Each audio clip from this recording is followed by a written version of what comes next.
Hello, fellow listeners. Welcome to our pod. This is Reiden, Pellegrini, and the Book Meanies. I'm your host, Logan Grimaud.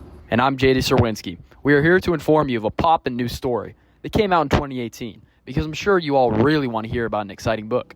The Island of Sea Women by Lisa C. is a compelling, drama-filled historical fiction novel about native Korean women in the 1930s and their lives afterwards, which touches on the 4.3 incident, which we'll mention later. Don't fret, people. You won't be too bored for long.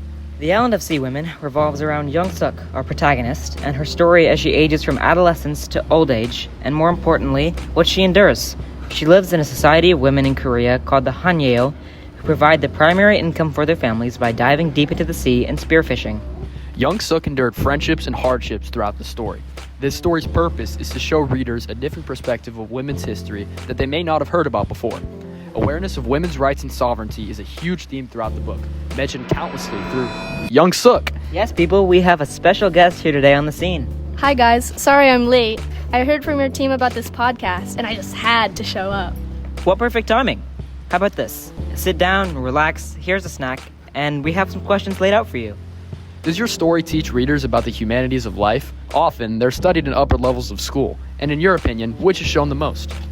Great question. The humanities of my life played an important role in the book. I think my story incorporates the laws and ethics of our Hanyeo community with the most regard. Not to toot my own horn, but I believe the story should be taught in schools around the globe. People don't know what we had to go through back then, and it's important that they learn and understand our struggles. I agree. After reading this story, it truly shows you what life in Korea was like in the 30s. I personally would definitely not have wanted to experience it. Tell us some of those struggles in more detail. The 4.3 incident had major effects on my life. My family was murdered. The Korean rebels did really gruesome things that are inappropriate to discuss here. Life before the 4.3 was genuinely going well. Ever since, the rates of new Hanyeo have declined heavily and we are almost extinct. Would you say your book is ethical to read at a younger age or not, because of these gruesome details? To an extent, yeah, I would. The younger generations need some heart, and this could totally warm them up to it. I don't degrade or say anything horrible about those who did horrible things to me, and it gives the kids a good example to follow during their own lives. I had no intent, and I still do not have any, to degrade the Japanese or the Korean military, even after what they did to my family. According to an outside source, we can estimate that the work of diving has existed for at least 1,000 years, and that, in the beginning, men were also divers. Gender plays a general role, but it is not honored to a specific degree of who exactly can dive. It's ethical to both genders, and young boys will learn a lot from my story too. You told us what happened during this incident. Explain what it was to you, and what could you have changed or done better? In the book, I say, on April 3rd of 1948, the piece of my home, Jeju, shattered into bits. The years in the making of random political uprisings and corruption all boiled over.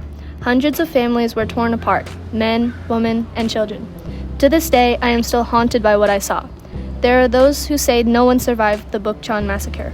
Others say that only one person lived. More people died in the Bukchon than in any other village during all the time of the 4.3 incident. Those who survived the 3 days of torture and killing, whether in the school or one of the small villages nearby, were forced to help deal with the hundreds of bodies. And you're still sure the story is ethical to read to young children? They need to find out about the horror of history one way or another. Well, let's end it on that note. Now, a word from our sponsor. The Pellegrini Scuba Gear. Get your scuba gear to dive like a Hanyeo.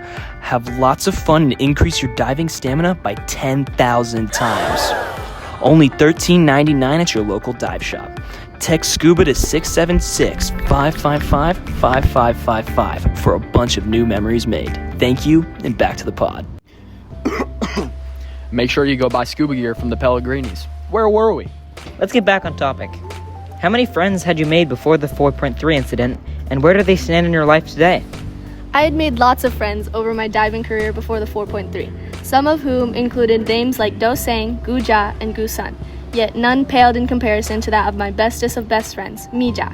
She had been a childhood friend whom I had grown up with, and we were the closest people on Jeju, we'd like to say. You said she had been your best friend. What happened to that friendship? During the 4.3, Mija made an ignorant decision that cost the lives of 3 members of my family, with one being my only son.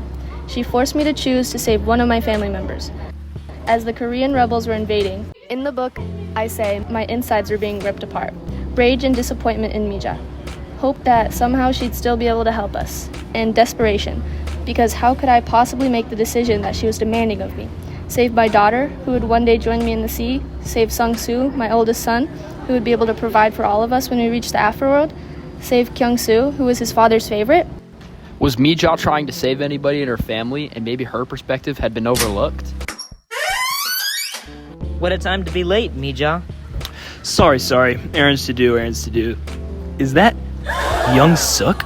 What a long time no see, Mija. How have you been? Good. It seems the forgiveness still stands. Explain to the people how this happened. Since the first day I met my husband, Sang-moon, I had been abused. I told Young-Sook this towards the end of her story, and yes, I read it thousands of times. If I were to take Young-Sook's children, they would have died anyways at the hands of my abusive husband. It was a rough truth that I did not dare to admit to Young-Sook directly after the 4.3 incident. It wasn't easy for me either, and I believe Young-Sook blew my perspective out of proportion completely. It's one thing that we still argue about to this day. I was just as affected by the horrors of the 4.3 as she was, and people need to know that. In the book, I say, if you can know what it was like that day, the screams, the crying, the smell of fear. But you're right. In the end, everything that happened was my responsibility alone. I couldn't take Young-Sook's children into his home. I couldn't even take that one. Thank you, Mija. That was truly powerful of you. It is crucial to mention that this 4.3 incident occurred during a time of peril for the world in World War II. Both of you, what are your opinions on the worldwide struggles occurring at the same time as yours? Not speaking for my friend here, but I believe we both dislike all of the circumstances of the war. I tried to face reality, and it seemed, from what I have heard, that you tried to escape from it. Is that right, Mija? Yes, World War II was bad for all of us. I cannot speak for those on the other side of the world, but I desperately needed an escape.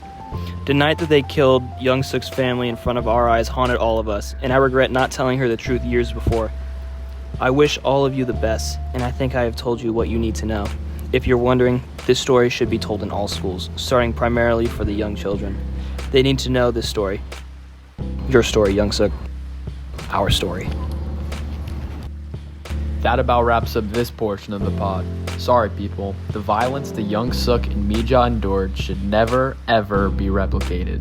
According to an outside source, the risky and demanding nature of the hangout job has caused a sharp drop in the numbers in the past 2 decades, as less and less women in Jeju are inclined to continue the traditions. With opportunities to live in a less dangerous fashion, the hangout traditions have been forgotten over the years. This podcast serves as an opportunity for you to be more aware of the hangout and the struggles that they went through throughout the 4.3 incident in the 1930s.